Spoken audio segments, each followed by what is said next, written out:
Kids in the Moline School District heading back to school. Hear about the traffic congestion at the newly renovated Hamilton Elementary. Plus, it might possibly give people a false sense of, well, it's legal, it's okay.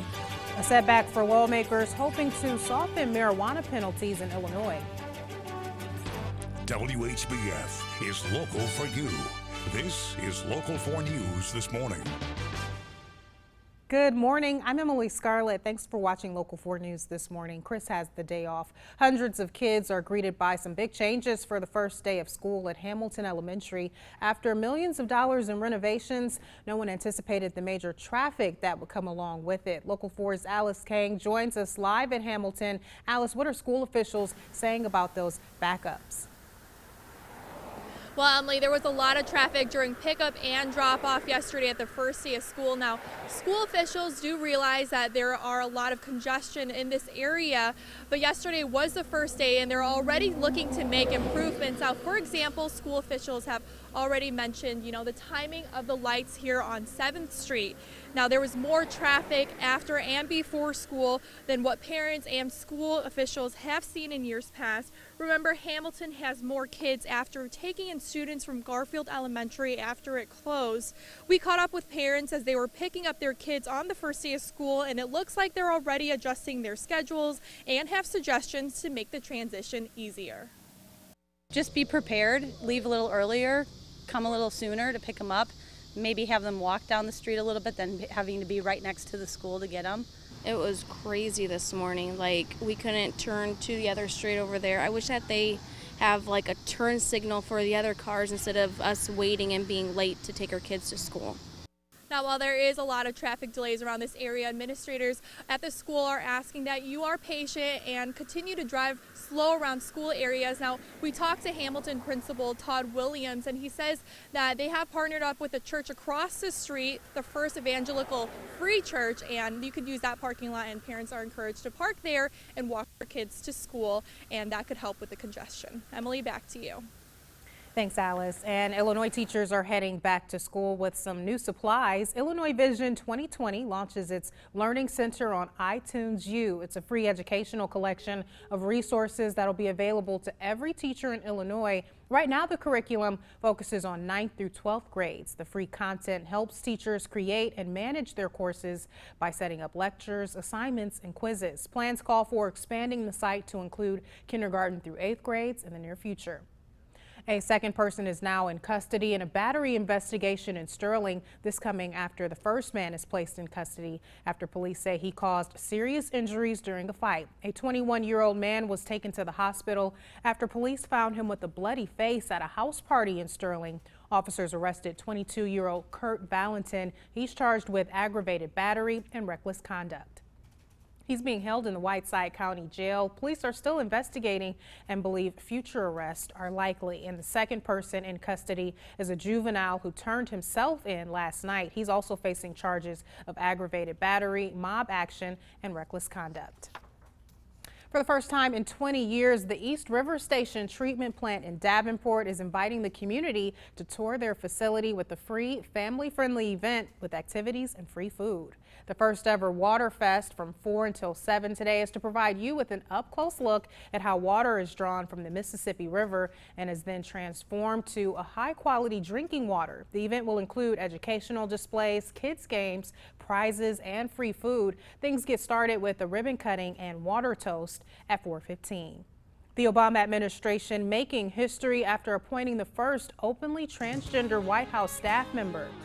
Rafi Friedman Gerspin will serve as an outreach and recruitment director in the White House Office of Presidential Personnel. She's a former policy advisor at the National Center for Transgender Equality.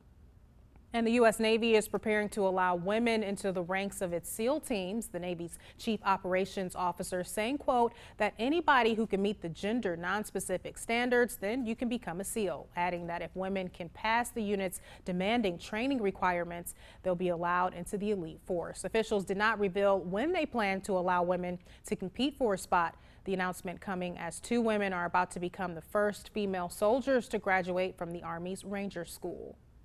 Illinois is moving closer to following the trend of relaxing laws when it comes to marijuana.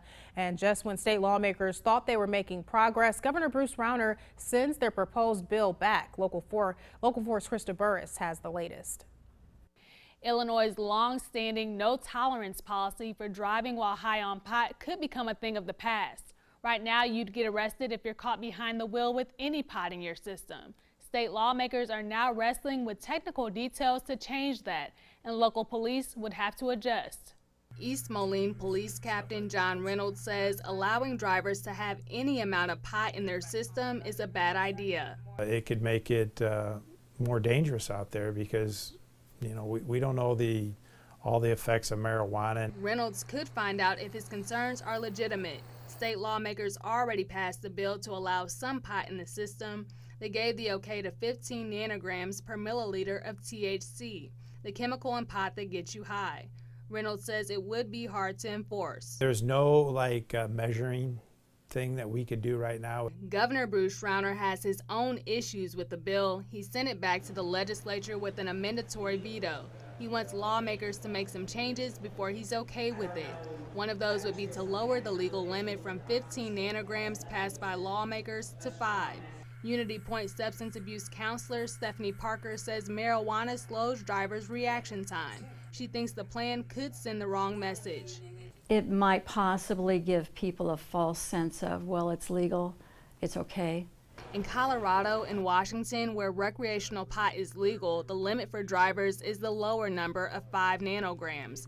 But Reynolds isn't sure about either level. You know, is 5 nanograms, is that safe for somebody to drive on in their system? Is 15 safe? I don't think we know. Lawmakers haven't decided what to do yet. They can override the governor's veto to keep the bill the way they passed it. They can accept the governor's changes or let the bill die. Krista Burris, Local 4 News this morning.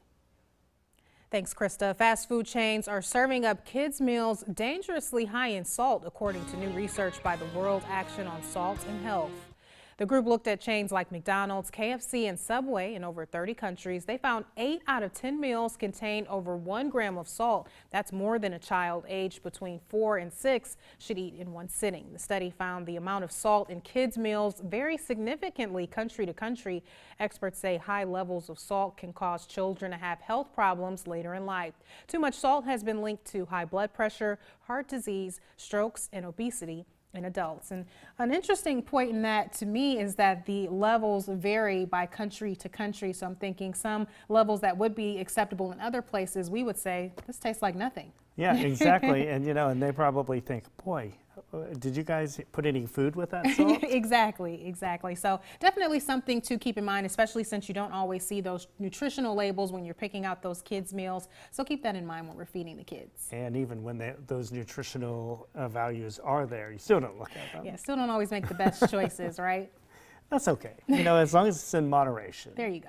All right, so cool temperatures coming in moderation this week, it seems, Anthony. Yeah, as long as it's in moderation. I'm not ready yet, even though Alice thinks it's going to snow, and Armando, her photographer, thinks it's pumpkin picking weather. And it probably feels like that out there this morning because it's cloudy, it's windy, and it's cool.